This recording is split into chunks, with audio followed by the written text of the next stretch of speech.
আমাদের মূল লক্ষ্য হলো সমর্পণ মনোভাব নিয়ে আমাদের এই দলটা পরিচালিত হচ্ছে।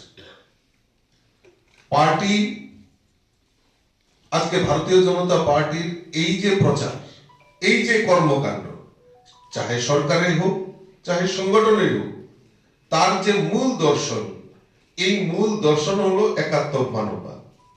আর এই একাত্ম মানববাদের রচয়িতা ছিলেন আমাদের পণ্ডিত দীনদয়াল উপাধ্যায়। আজকে যা কিছু আমরা করছি, আমাদের সরকার, আমাদের দেশের যশস্বী প্রধানমন্ত্রী থেকে শুরু করে, আমাদের রাজ্যের মুখ্যমন্ত্রী থেকে শুরু করে সমস্ত মন্ত্রীগণ সেই একাত্ম মানববাদের যে দর্শন, এই দর্শনের উপর দাঁড়িয়ে আমাদের সরকার পরিচালিত হচ্ছে। আজকে আমরা পণ্ডিতজির কথা আমরা চিন্তা করছি, একাত্ম মানববাদ, এবং আমরা সবাই জানি